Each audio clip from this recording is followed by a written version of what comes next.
Take 2. Reading from Srimad Bhagavatam, 4th canto, chapter 24, verse number 16. We'll do 16 and 17. Viduruvacha prachetasam giritrena yathasit pati sangamaha yad uthahara pritas tanno brahman udharthavat. Vidur uvacha, Vidur inquired, prachetasam of all the prachetas, giritrena by Lord Shiva, yathaha just as, asit it was, patihi on the road, sangamaha meeting, yat which, ut aha said, hara Lord Shiva, pritaha being pleased, tat that, naha onto us, Brahman, O great Brahmana, vad speak, arthavat with clear meaning. Translation by His Divine Grace Srila Prabhupada ki Jai.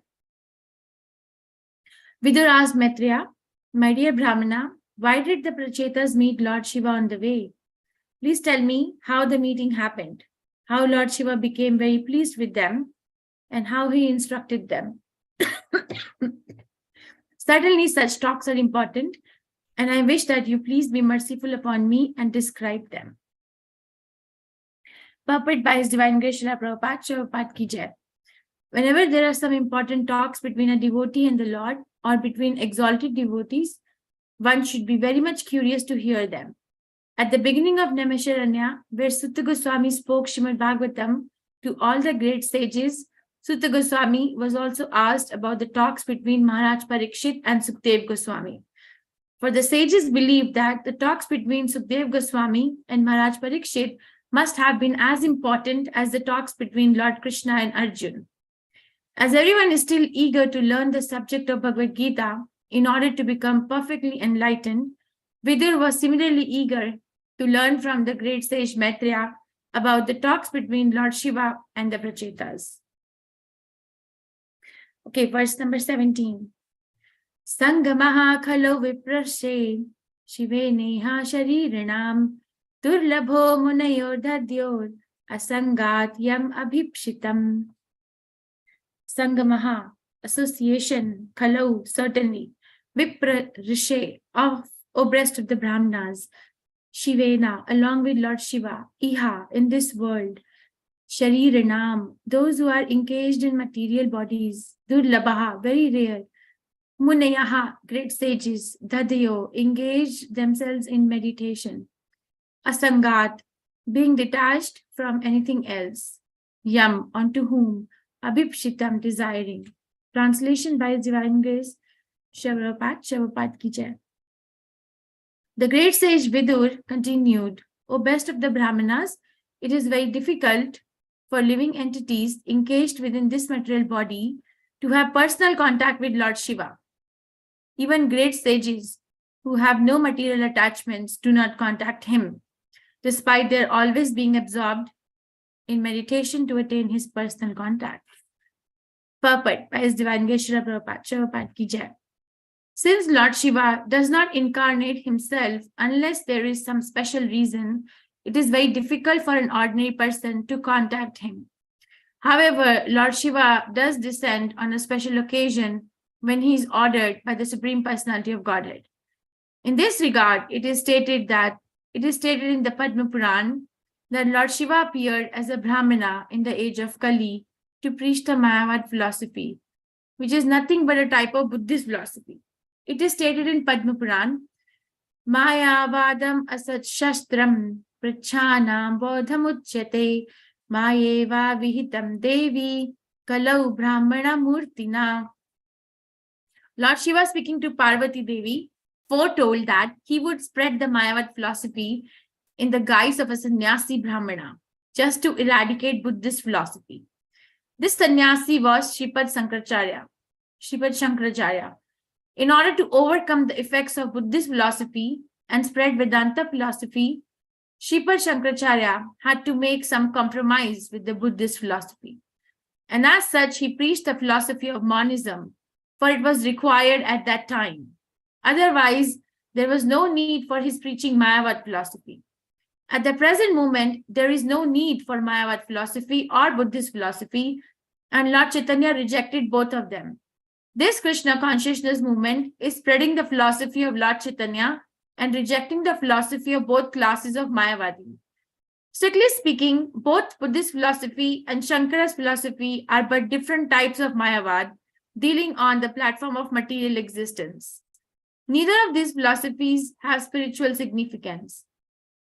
There is spiritual significance only after one accepts the philosophy of Bhagavad Gita, which culminates in surrendering onto the Supreme Personality of Godhead. Generally, people worship Lord Shiva for some material benefit. And although they cannot see him personally, they derive great material profit by worshipping him.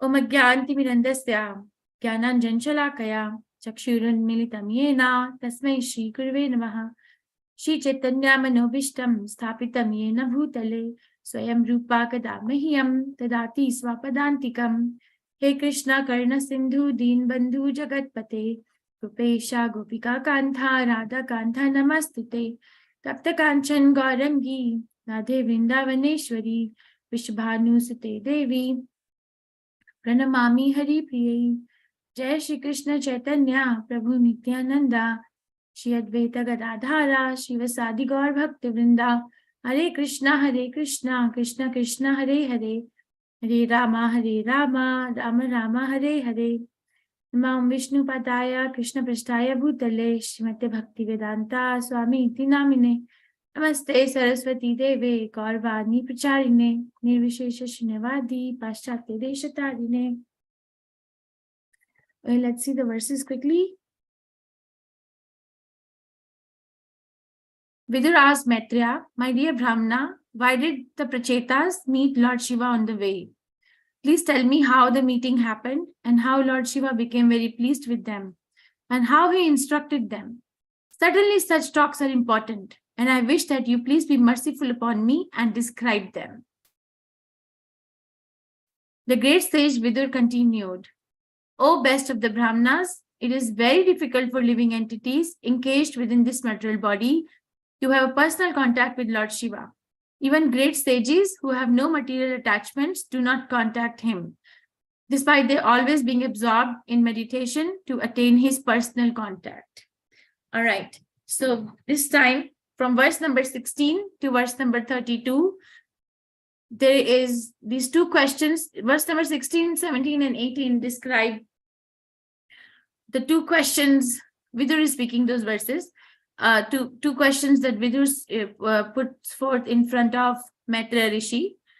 And then from 19 verse till 32 verse, Maitreya Rishi is glorifying that Vidur is asking such questions, and is also describing that the first part of the question, that how did they meet. And then the second part of the question is, what did Lord Shiva preach, will be Rudra Gita, which is from verse 33 to 68 of this chapter. Okay, so that's where we are. So are you all oriented? What is the name of the chapter and what is happening here right now? Krishna chanting song sung by Lord Shiva. Chanting the song sung by Lord Shiva, yes. What's happening now? What's the turn in the chapter now? Thank you. Meeting between Lord Shiva and Prachetas. How they met. Prachetas are the son of who? Who's father of Prachetas? Prachin Bhari. And how many Prachetas are there? How many sons? 10 sons and one daughter. Where are they going? To the deep ocean. To causal ocean. Perform the austerities. What is the purpose of doing the austerities? What were they told by Prachina Barahi? Or what were they told? To get married and beget children. Yes, to populate the planets, to get married and then to have children and populate the planets. When they're going to perform the austerities before the marriage, they meet who? Who did they meet? Who do they meet? Lord Shiva. Lord Shiva, very nice. So the question arises, thank you. Now the spotlight is on that meeting. So Vidur is listening to Maitreya Rishi reciting this, and he says, wait a second. Wait a second. What did Lord Shiva, being pleased with the Prachetas, speak? And how? How did they get to do the rare darshan of Lord Shiva? Because Lord Shiva is never incarnates in the material world unless and until there is a dire need for something. And Lord Shiva is not visible to the big mystic yogis who are meditating all the time to attain his darshan. So how is it that Lord Shiva is visible? Okay, these are the two questions. So in this particular verse, the verse before this, 16th verse, Maitreya Rishi is glorifying. He's glorifying that. Vidur is glorifying and is requesting that please don't dispose my questions as useless. Please, such talks are very important. So please be merciful upon them and upon me and describe them. So Prabhupada is explaining in the purport 2 incidences where such talks between bona fide spiritual master and the devotees or devotees led to something great. For example, he's saying in Naimisharanya, when Sutta Goswami was speaking to the sages, more than one, so sages, devotees, it was question answer, right? So Samavad. There's question answer, and then in the question answer, Srimad Bhagavatam is spoken. And Bhagavad Gita is also, there's dialogue between Krishna and Arjun. And then that's an inner dialogue. Outer dialogue is between Dhritarashtra and Sanjay. Dhritarashtra asks question to Sanjay, and then Sanjay is describing the events at different points in Bhagavad Gita to Dhritarashtra. That's the outer part, and the inner part is between Krishna and Arjun. So those question answer, those dialogues has been so impactful that we are still very eager to learn about Bhagavad Gita. We are still very eager to learn about the talks of Srimad Bhagavatam. So one has to keep up with this curiosity. Okay, don't stop questioning. Because the minute we stop questioning, we are not doing justice to ourselves. Because we think that we'll stop learning, but we actually want to keep learning. Is there anyone here who says that, okay, I have had enough of learning about Krishna consciousness and I don't want to learn it anymore? Done. No, Mataji. No. Oh, Mataji.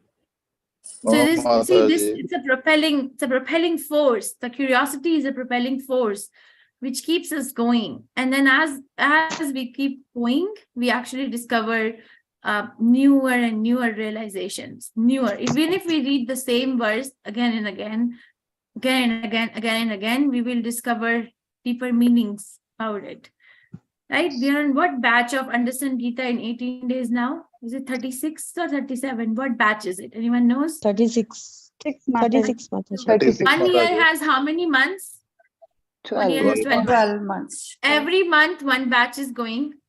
Yeah. So 36 batch means how many years over? 3 years. 3 years. Imagine. So 3 years, every single month, same thing is the message is being conveyed. People are joining. And some people are joining again and again, again and again, because it's so refreshing. Every time we do it, it's always refreshing. Material sound vibration does not have the refreshing quality, because the material energy is affected by the time factor.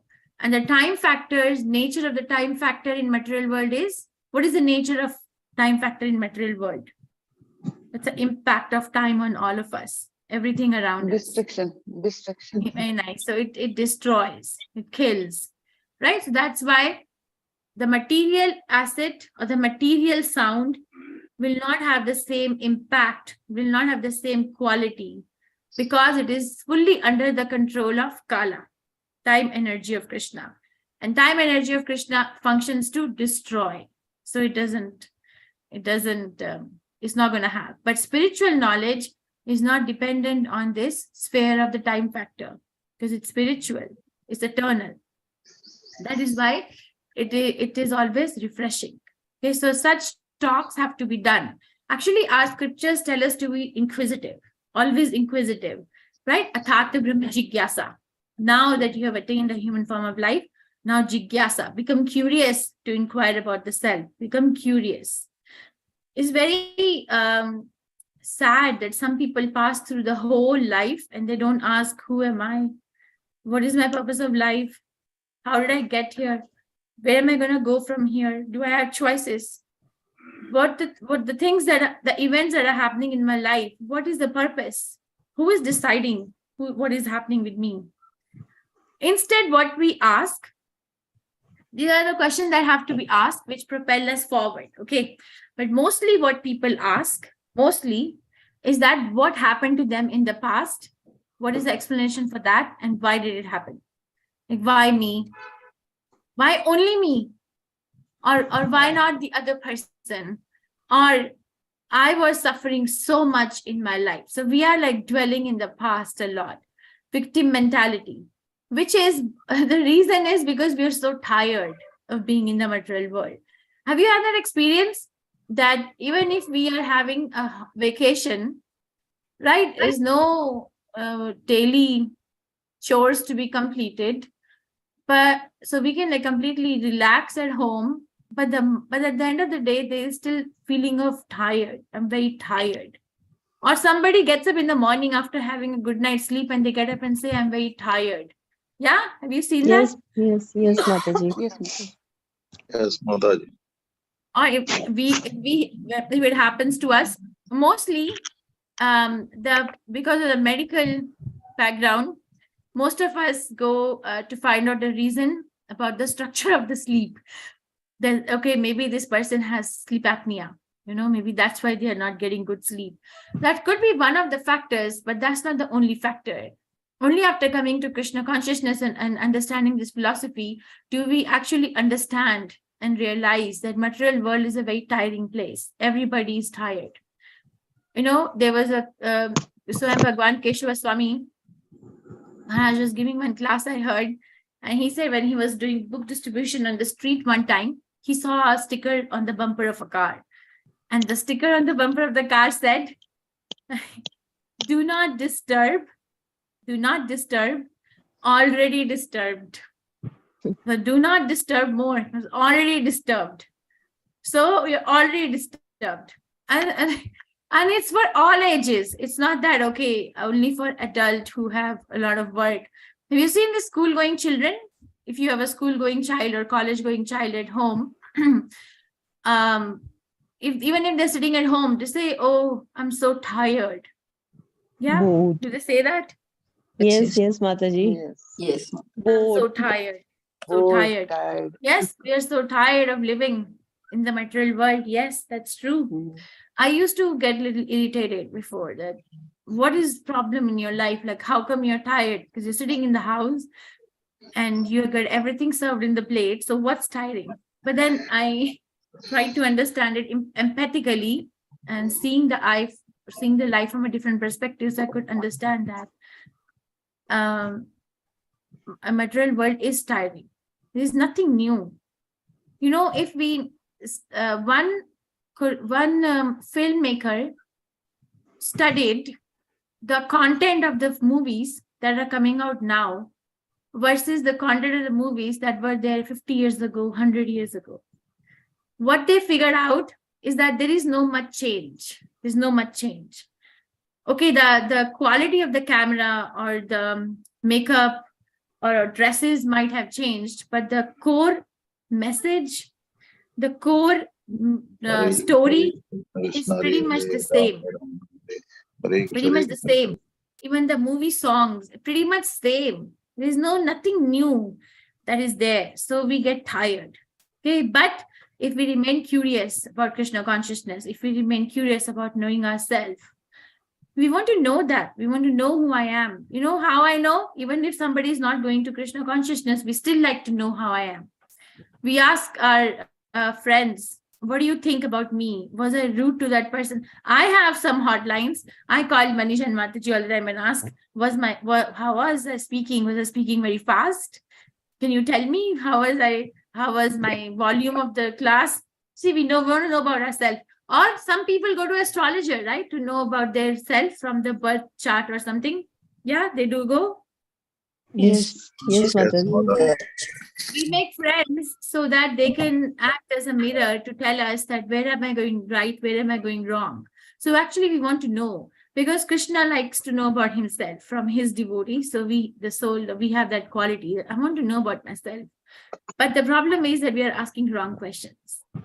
The questions we are asking are not really pertaining to the self of the soul. The questions pertaining are external. Okay. So that's the problem. Okay, just 1 second.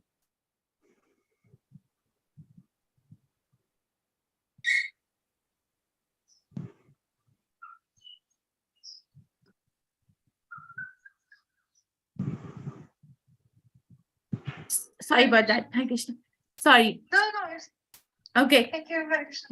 So what I was saying, that we get tired in the material world, and we want to know about ourselves, because Krishna has that quality. And if we ask the right kind of questions, we will actually end up with the right kind of answers. We want to know why, what, how, when, but we are not going to a proper person. We are not going at a proper time. We are not going with a proper mood, or we are not going with the proper intention. So these have to be rectified. And Srimad Bhagavatam, Bhagavad Gita gives us a direction that don't suppress. And when we don't get the answers, we tend to say, okay, this is fine. I'm not going to go mad behind this question. But actually, there are answers. There are answers if we go to the right place. Okay, so that's one point. Second point is this here is asking that how did they get the darshan of, rare darshan of Lord Shiva? Because even if the great sages who have no material attachments cannot contact him, even if they're always absorbed in meditation to attain his personal contact, Lord Shiva is not visible to them. So Prachetas were young boys, they were going to do some austerities on the request of their father in order to get married and populate the world. How did they get to meet Lord Shiva on the way? So there's always a reason behind appearance of such divine personalities in our life. And the reason will be revealed. Lord Shiva will himself tell how did he appear in the subsequent verses. Prabhupada is giving that, okay, Lord Shiva is not very commonly appearing, but he did appear as Shripad Sankaracharya. Lord Shiva is a Vaishnava, right? Vaishnava, he Yatha Shambhu, topmost Vaishnava. But he is propagating a Mayavad philosophy. How come? Because a Mayavadi is not a Vaishnava. They're not devotees of Vishnu. They're actually nullifying Vishnu. How come? So, Vaishnava Kriya Mudra are always difficult to understand. That is why we need Acharya to explain us. If I have to go and ask this question to my own mind, how come we say that Lord Shiva is Vaishnava, but he appeared as Shripad Shankaracharya and propagated the teachings of Mayavad? So, if we do a logical understanding, then this which is a unilateral understanding, then this is the reason we can come to. But Srimad Bhagavatam gives an inner meaning of the presence or of appearance of Lord Shiva as Shankaracharya, because there was a need of the hour. It was needed that because the people were very antagonistic. They were using Vedic literature as a base to kill animals. So Lord Shiva appeared to Shripad Shankaracharya to nullify that, to save people from going in the wrong way. Okay. So he is not, even though he's talking about Mayavad philosophy, but he is not a Vaishnava. He's always a Vaishnava. So, but Lord Chaitanya has taught us in Krishna consciousness that we are not Mayavadis. We are not going to nullify Krishna into zero or formless. Like there is no Krishna, or even if Krishna is there, he has no form. That's like Buddhist philosophy and Mayavad philosophy, right? No, we are very advanced in that sense that we have the full information of the complete dynamics and description of the Supreme Personality of Godhead and his associates everywhere. Okay, so Lord Shiva, he lives in he's a personification of renunciation, right? He's very renounced. Yes, he's sitting. Does he have a proper house? No. We see about he's sitting under the banyan tree in the graveyard. Is that where he sits? Where the bodies are burnt, dead bodies. So he's sitting there. And he's rubbing the ashes of the dead bodies on his body. Okay, and then he is surrounded by these ghosts and spirits. Right? He doesn't have any proper arrangement of clothing as well. He's so renounced. But the quality is that whoever worships him, he fulfills his their material desires. There's no problem. Generally, people go to Lord Shiva for obtaining something material. So he doesn't mind giving it. But if we go to Lord Shiva to approach Krishna, he will give that direction as well, which he will in this particular chapter. First, he'll glorify the devotees of Krishna, he'll glorify Krishna, and then he'll talk about the qualities of Krishna that he meditates on. Like Lord Shiva is always meditating, he's sitting in a posture of meditation. Yeah? He's always sitting, meditating. Yes, So Mataji. we're going to learn what is he meditating on in this particular chapter. Okay, what is his favorite form of Krishna that he's always meditating on? Okay, so the take home is, main take home for me is be curious. Okay, and also take the questions to the right person. Take the questions with the right intention, not that I'm going to challenge the other person to test their knowledge. We can, but then what happens? There are two main blockers in progressing in Krishna consciousness. There are so many anarthas explained, but all of them are condensed into two main blockers. So every other anartha is originating from these two anarthas or offenses. Okay, this is explained in Madhurya Kadambini. Two main offenses give birth to everything else. What are they? Vaishnava Aparadh and Nam Aparadh.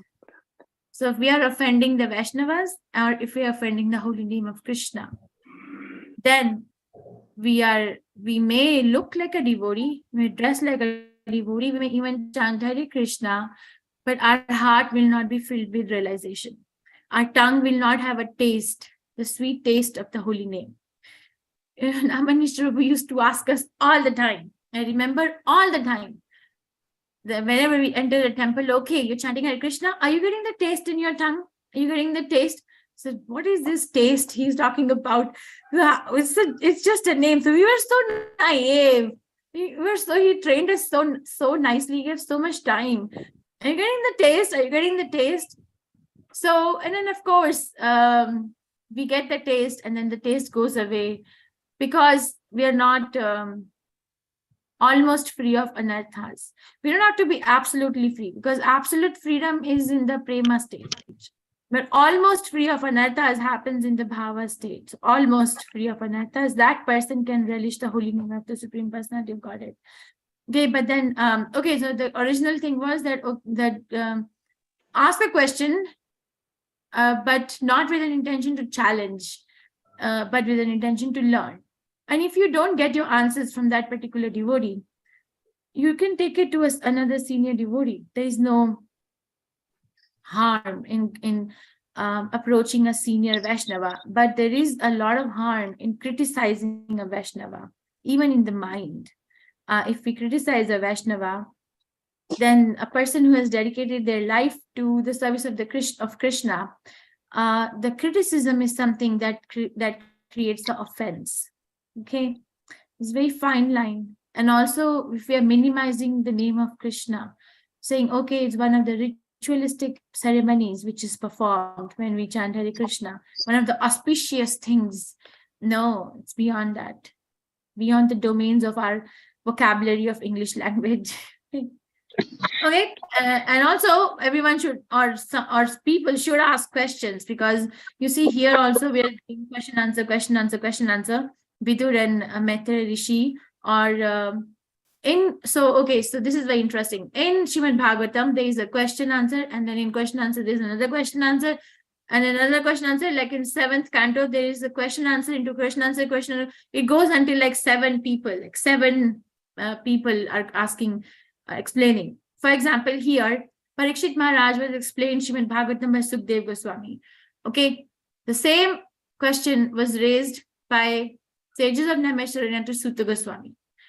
And now the questions are raised by Vidur to Maitra Rishi. So basically question answer within question answer within question answer. So it is encouraged that we ask question and seek answers. Because that's our parampara, our family business.